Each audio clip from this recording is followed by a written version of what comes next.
Salam sang debaters, berani bertanya, berani ditanya, jangan kerja kau hanya bertanya terus. Kawan-kawan, selamat siang. Ya, saya mau menyampaikan sebuah fakta. Fakta ini memang sangat mengejutkan dan menyakitkan. Tapi memang harus kusampaikan. Agar apa? Agar kita semua mengerti apa dan bagaimana sebenarnya sekarang dua kubu. Kalau dulu kubu Belanda dan kubu Indonesia.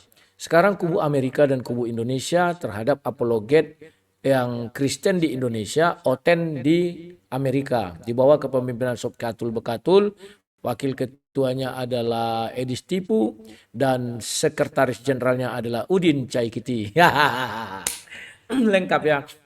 Sekarang kawan, kalau dulu dia menyerang saya, dulu sebenarnya mereka ini menyerangnya bukan saya pertama kali, tapi Rudi Simamora. Waktu itu Rudi Simamora melawan mereka di rumahnya Pak Bom itu oleh Sob Katul Bekatul diminta kembali uang donasi yang diberikan kepada Rudi Simamora. Memang orang ini biadab, kumon.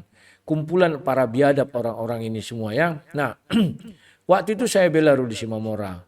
Masa itu aja diminta, saya bilang kan, memang dia sudah ketika memberi berpikir nggak? Kan berpikir.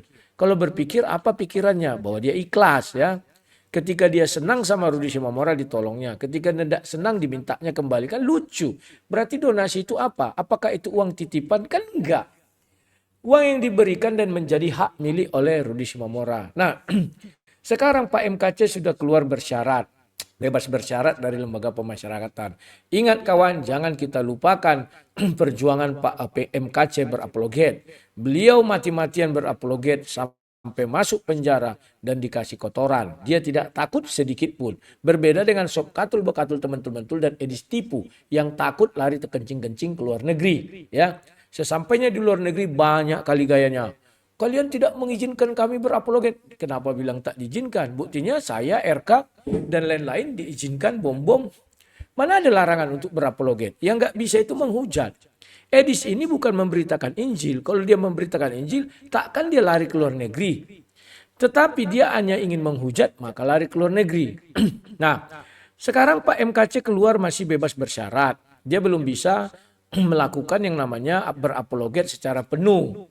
Maka dari itu, saya ada praduga dua. Yang pertama, Sob Katul melalui Henry Tarigan. Ini kan big bossnya Henry Tarigan kawan ya. Nah, mungkin membujuk MKC untuk lari ke luar negeri. Tapi MKC nggak mau. Itu analisa pertama ya, praduga pertama.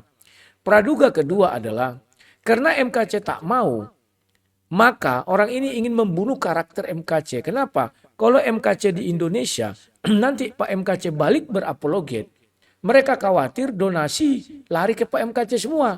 Sehingga si Edi Stipu dan Sob Katul Bekatul dan Udin Cekiti nggak bisa makan di Amerika.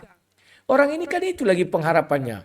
Mereka capek bekerja jadi nani, si Edi Stipu jadi driver, si Udin Cekiti mengumpulkan barang bekas, capek. Mereka ingin di sana hidup nyaman dengan memperalat orang-orang di Indonesia yang on alias herder-herder, bodohnya akut tidak ketolongan. Ya, maka kawan, bagaimana Sob Katul bisa memfitnah Pak MKC selingkuh kawan? Lucu. Mereka ini memang biadab semua, ingin membunuh karakter orang-orang di Indonesia. Tapi yang paling dungunya orang-orang di Indonesia itu sendiri. Karena mereka melihat kawan, saya di situ belum seberapa dibanding Pak MKC dulu gencarnya. Dia Pak MKC nggak lari ke luar negeri. Edi Stipu lari ke luar negeri kawan. Sekarang dia dielu-elukan bangga, sombong. Dia merasa paling hebat ya.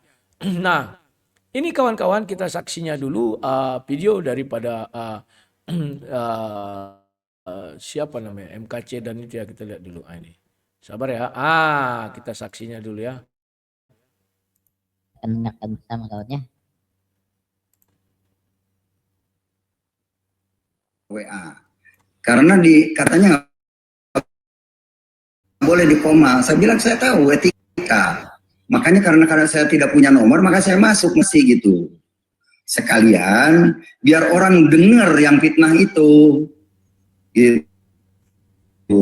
Makanya saya sampai suatu perekam. Jadi direkam saya. Nah, ini dia. Di Sophia tuh nggak kenal saya toh. Kenal dong, tapi kan kenal di mana? Kenal di mana?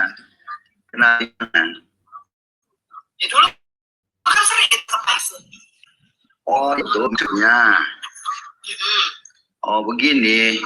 Ini kalau channel Sofiatul Azahra bener nggak punya Sofiatul Hayat ini? Ini akun TikTok saya. Oh akunnya ya benar tapi ya berarti benar ya. Paling besar. Oh benar. Ribuan ini. Oh iya. Boleh tahu nggak Ibu Sophia tuh kenal istri saya nggak? Enggak, saya nggak kenal. Nggak kenal, baik. Nah ini kawan, dengar baik-baik ya. Pak Kacem menanyakan, Sofiatul kau kenal dengan istri saya? Sofiatul jawab apa? Tidak kenal. Nah, ingat kawannya, catat kata-kata Sofiatul itu dan kita dengar lagi selanjutannya. Kalau dengan Pak Dila Mulya kenal? Kenal kalau Bang Fadil. Siapa itu Pak Dila Mulya? Itu teman saya itu Pak. Udah beberapa kali datang ke Amerika. Oh gitu, sekarang di Amerika? Enggak. Kenapa emang dengan Bang Fadil? Enggak, saya mau klarifikasi. Ini ada cuitan yang dikirimkan dari channelnya Bu Sofiatul Azahra yang bunyinya begini. Ada apa namanya? Ada WhatsApp. Ini sudah saya print bahwa ini katanya yang mengatakan bahwa yang bisa menjelaskan tentang saya dan istri saya adalah Fadilah Mulya. Begitu. Nah terus saya nggak kenal Fadilah Mulya itu siapa gitu. Terus Ibu Sofiatul juga dengan saya kan nggak kenal. Baru sekarang kenal, makanya saya kenalan. Kita kan sudah bicara di belakang waktu tentang Pak MKC waktu Pak MKC. Nah, jadi gini, karena di sini ada kata-kata KC ini sudah kabur dari rumah mau kawin sama selingkuhannya, satu itu. Yang kedua, KC ini kesakitan. Itu bukannya dari istri Bapak sendiri ya? KC. Informasi itu. Oh, jadi istri saya ngabarin. Oh iya dong, kalau nggak dari ibu terus siapa yang ngabarin? Waduh, kurang ajar banget ya. Jadi bunyinya begini. Ada sensitif KC itu kesakitan sama orang-orang Kristen. Jadi ngoceh ke mana? Ke Mualaf Center. Nah, kawan-kawan, kalian dengarlah biadabnya Sofiatul Bekatul teman-teman ini. Kenapa saya katakan biadab? Coba dengar kata-katanya ya. Apakah kamu kenal dengan istri saya? Tidak kenal. Terus dari mana kamu tahu bahwa saya itu meninggalkan istri saya lari untuk pergi dengan selingkuhannya? Dari istri bapak kan ya. Aduh. Jadi kawan-kawan, orang-orang ini penipu semuanya ini. Sofiatul Bekatul tementul-mentul pendidikan tidak ada. Sesudah itu hanya modal-modal googling langsung dia mau menjadi apologet. Hanya kerjanya memaki, menginjak Al-Quran. Dianggap sudah hebat. Aduh, malu kawan, malu. Sepertinya big boss mereka ini Henry Tarigan. Ingat ya, saya ingat kali ketika Edis tipu. Katanya, oh mana pernah Henry Tarigan membiayai saya. Sofiatul juga bilang, mana pernah Bang Edis dibiayai Henry Tarigan. Ternyata Edis mengaku, rumah ini ketika saya pertama sekali dulu live. Ternyata setelah kita selidiki, rumah itu milik Henry Tarigan. Jadi kan penipunya orang ini semua kawannya. Tapi yang sialnya, oten-oten di Indonesia ini keblinger, bodoh, tolol. Ya. Pak MKC difitnah sedemikian rupa kawan. Belum lagi fitnah Saifuddin Caikiti kepada dulu anak MKC yang katanya pergi tidur sama istrinya. Kan mengerikan itu. Udin Caikiti memfitnah Ibu Sarah main dengan istri anaknya Pak MKC. Sehingga mereka pergi pulang ke Indonesia meninggalkan dia. Sekarang faktanya katanya oh istri anaknya sudah di Amerika. Penipu ini semua kawan. Pemain sandiwara yang hebat. Ya.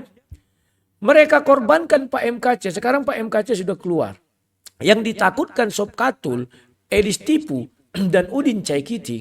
Pak MKC ini nanti berapologet lagi. Terpecahlah dana mereka tidak lagi ke luar negeri tapi ke Indonesia. Itu yang mereka takutkan. Makanya mereka bunuh karakter saya dan karakter Bom Bom. Karena itulah saingan berat mereka. RK itu belum dianggap mereka saingan berat. Karena RK masih ecek-ecek bagi mereka. Tetapi ketika RK sudah meroket, kan dibunuh juga karakter RK kan. Sama tim Sop Katul dan Edis Tipu. Makanya Edis Tipu, ingat kalian dia WA saya, yang saya peroleh di Amerika ini tak ada nilainya katanya. Dibanding dengan apa yang saya korbankan di Indonesia. Memang di Indonesia dia ngorbankan apa? Saya tinggalkan pekerjaan saya. Saya dulu pengusaha, meskipun pengusaha kecil. Saya tinggalkan, saya berapologet. Tak ada saya ngomong seperti itu, Edis Tipu. Paham kalian semua ya kawan-kawan ya? Tolong kalian perhatikan, jangan kalian tertipu lagi yang di Indonesia nih. Karena upaya mereka, semua dana yang di Indonesia dari oten-oten dungu dongo ini mau ditarik ke Amerika. Agar apa? Agar di Indonesia tidak ada lagi apologet. Mereka saja yang ada, mereka saja yang makan. Ya, ini sangat berbahaya kawan. Sampai Pak Kaceng nggak tahu apa-apa baru keluar penjara. Mereka bunuh karakternya. Nggak main-main kawan. Rudi Simamora nanti keluar dibunuh lagi karakternya. Dulu Sop Katul Bekatul berusaha membunuh karakter Rudi Simamora. Tahun 2024 Rudi Simamora keluar dari penjara. Sop Katul langsung membunuh karakter Rudi Simamora. Di roomnya Bom-Bom. Makanya aku bilang Bom-Bom ini pun sebenarnya aku nggak pala apa kali sama dia. Dia hanya cari keuntungan pribadi kawan. Kalau dia diserang, dia ajak aku untuk membela dia. Tapi kalau dia nyaman, dia lawannya semua orang. Juga. Ya. Makanya saya orangnya katakan, iya katakannya tidak, katakan tidak. Ya. Dihajar si Rudi Simamora dulu kawan. Di roomnya si Bom-Bom. Situ ada Sop Katul. Dan pada akhirnya mereka meminta uang kembali. Donasi yang sudah diserahkan kepada Rudi Simamora diminta kembali kawan. Nah ini. Ngeri nggak? Ngeri. Inilah kejahatan si Sop Katul ini. Licik. Dia memberi sama Pak Bom-Bom. Dibungkamnya Pak Bom-Bom. Sehingga Pak Bom-Bom tidak berani berbicara apapun tentang Sop Katul Bekatul. Dia beri sama si RK. Dibungkamnya si RK. Kemarin kan RK juga diminta uangnya kembali kan. Rudi Simamora diminta uangnya kembali. Kenapa sama saya? Katanya pernah didukungnya saya nggak tahu. Namanya saya saja nggak tahu siapa. Katanya, tapi kenapa nggak dimintanya kembali? Berarti dia tidak ada. Atau dia tidak bisa membunuh karakter saya, nggak mampu, nggak kuat. Kalau Rudi Simamora kan sampai minta maaf. Bagaimanalah saya mengembalikan ini? Belum ada uang saya katanya. Sampai muka sedih Rudi Simamora. RK juga begitu. Jadi kawan-kawan ini yang di Amerika ini biadab ini ya. Dibawa kepemimpinan Sop Katul dengan donaturnya adalah Henry Tarigan. Ya.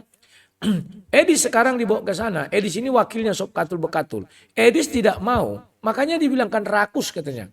Sebenarnya yang rakus itu si Edis. Tidak mau dia berbagi sama apologet di Indonesia. Maunya dimakannya semua. Siapa apologet Indonesia yang masih disukai dan didonasikan orang? Dihantamnya. Contoh RK. RK kan dihantamnya. Ngeri kawan, ngeri mafia-mafia rohani ini. Ngeri, oten-oten ini lebih gila dari Ucrim. Ngeri. Gilanya orang ini ngeri. Paham ya? Gila orang ini. Sekarang mereka apa? Melalui si Reda, tangan kanannya, bos herdernya, apa ketua herder, mau melaporkan katanya. Apologet di Indonesia. Masuk akal kalian enggak? Kan mau dipenjarakannya semua apologet di Indonesia. Biar apa? Biar si Edis Tipu dan Sop Katul yang bisa mengatur semuanya kawan. Maka mereka nanti di sananya gini-gini kipas-kipas. Oh kita apa dulu cari uang mana sih? Dapat 100 juta misalnya. Enak kan hidupnya. Ongkang-ongkang telur dan ongkang-ongkang apem. Santai aja orang itu gini-gini. Lah orang di Indonesia digoblok-goblokin. Ditipu-tipu. Memang bodoh. Oten-oten Indonesia itu bodoh. Makanya aku bilang herder itu tidak punya otak. Dia hanya punya kesetiaan. Sadarlah kalian wahai oten, tinggalkan oten itu. Balik ke Kristen. Kalau orang Kristen itu bijak. Orang Kristen itu kritis. Orang Kristen itu tidak asal dukung.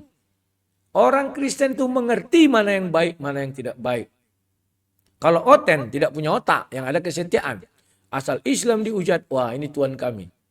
Asal Muhammad dihujat, ini Tuhan kami. Jangan coba sentuh. Edis dan Sop Katul itu Tuhan di sana sekarang sama Udin. Udin Cekiti. Udin kembalikan donasi si MKC.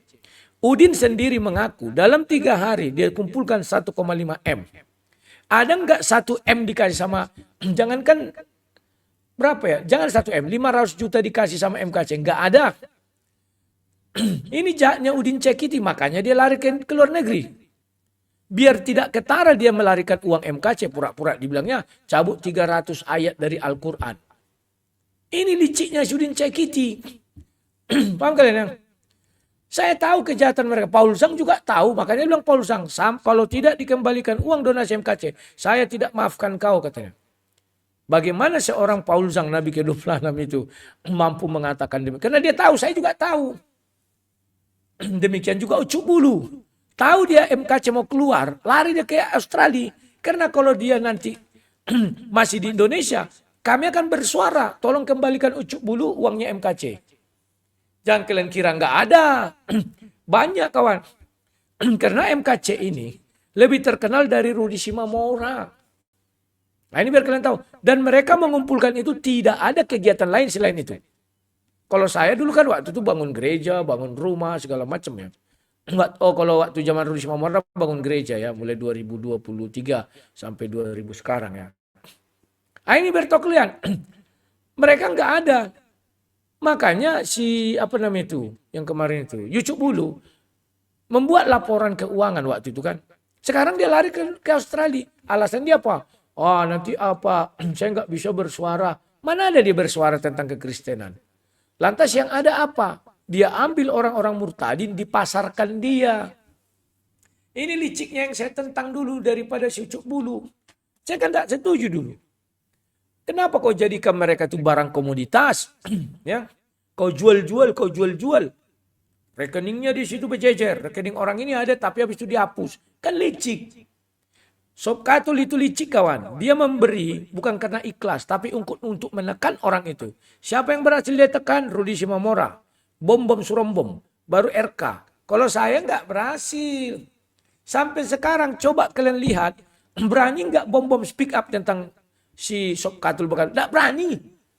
Nah ini. Makanya kadang aku cengkel sama Pak Bom ini. Kenapa rupanya Pak Bom kalau aku bicarakan? Wah janganlah le. Dia itu begini bogono. Siapa yang kau takuti? Pak Gilbert. Ngapain kau takuti ku bilang? Hanya gara-gara bicara si Sob Katul. Marah Pak Gilbert sama kau ya aku bilang. Karena kan itu. Si Sob Katul juga gitu. Bicara Pak Bom di telepon. Kan ada pengakuan Sob Katul. Saya ditelepon Pak Gilbert katanya.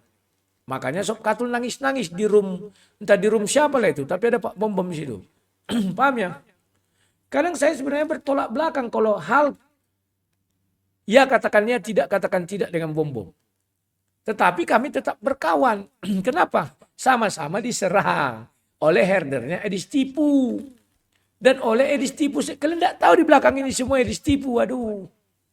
Jahat kawan Edis Tipu. Dia belum selesai rumahnya. Mobilnya belum dapat. Mobil itu kan supir dia. Belum dapat ini dan baterai aja belum dapat. Makanya minta dia open donasi. Muncul MKC nanti. Oten akan terbagi dua. Ke Pak MKC dan kepada dia. Dia nggak mau rakus. Makanya Edis Tipu ketika ada orang dari Tapanuli Tengah. Yakni si Bolga. Mengaku Kristen. Kasihan kali. Dia berharap karena Kristen saling tolong. Kayak kucing. Edis Tipu serakus ke Maruk. Minta dia tolong. Apa kayaknya? Pasti nanti diselewengkan dana ini. Makanya Edis Tipu kalau dibuatnya rekening orang itu. Maka terhambatlah pembangunan dia di sana. Niat-niat dia terhambat. Kenapa? Terbagi dua. Orang tentu memikirkan. Oh di sana ada bencana. Lebih baik kita tolong orang dalam bencana. Edis Tipu tidak mau. Karena dia belum melunasi rumah itu. Sama si Henry Tarigan. Ya kan? Makanya rumah itu kemungkinan bukan atas nama dia. Tapi atas nama Lani Ekowati. Kenapa saya bilang begitu? Uang Lani Ekowati udah banyak dimakan Edis Tipu. Dikasihlah ke sana subsidi. Maka udahlah rumah itu berapa kurangnya. Inilah sama aku kasih bantuan. Makanya Lani Ekowati tidak mau kehilangan Edis Tipu bekerja untuk dia.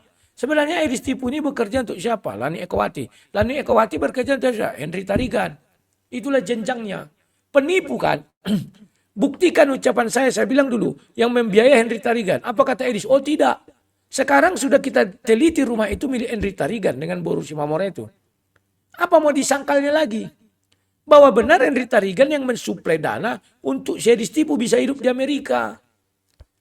Paham ya? Cuman Henry Stipu tidak setuju dengan Pak Udin Cekiti. Makanya dia bilang, Pak Udin itu kan berbeda dengan saya. Udin Cekiti sudah lama di sana kawan, tidak mampu beli rumah. Ini biar tahu kalian, mau kemana Pak Udin pergi? Dari informasi yang saya dapat, Pak Henry Tarigan punya lagi kayak Wisma atau apalah situ. Disitulah diinapkan orang ini. Paham ya? Nah, ketika mereka waktu di LA itu, Los Angeles itu sebenarnya bukan tempat mereka. Paham ya? Dan waktu itu saya blow up itu. Kalian lihatlah dia live di mana. Ada nggak dari LA itu? Nggak, tetap dia di California. Kalian aja yang on. Ya. Namanya juga oten, otak tak ada. Yang ada kesetiaan. Makanya kawan, pakailah dikit otak tuh. Jangan terlalu on kali. Sekarang mau dibunuh orang tuh karakter Pak MKC. Pak MKC maaf, sudah 60 tahun sekian. Masa diisukan mau pergi lari dengan selingkuhannya? Dan yang terjadi apa? Saya dengar dari Domba Suci, gara-gara itu jadi cerai dia dengan istrinya. Kan ngeri kawan, teruk. Si Udin Cekiti. Sementara dia pergi dengan perempuan yang dulu diakui Udin Cekiti dan diakui perempuan itu. Tak ada yang percaya itu pergi berdua. Pan orang dari Amerika sudah mengatakan banyak foto-foto orang itu beredar. Nah ini kenapa? Oten itu otaknya nggak ada, yang ada kesetiaan. Sadar ya Oten ya? Sekian dan terima kasih itu yang bisa sampaikan. Ingat, mereka ingin mematikan semua pendebat atau apologet Kristen di Indonesia. Mereka ingin menaikkan kejayaan Oten. Ingat, Kristen bukan Oten. Maka disuruhlah Ketua Herder Reda untuk memenjarakan Oten-Oten. Saya nggak takut sama si Reda. Sama siapa itu pun nggak takut si opung-opung itu.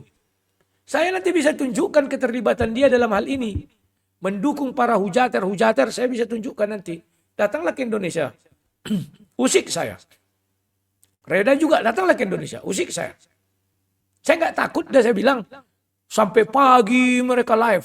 Kata Domba Suci kan. Hanya membicarakan saya dan bom-bom. Aduh kawan, kecil kali hidup ini. Ngapain kita takut? Sedangkan saya dilaporkan Ucilum 11 kali saya nggak takut. Lari ke luar negeri nggak takut. Apalagi lainnya mereka yang melaporkan. Apa yang harus saya takuti?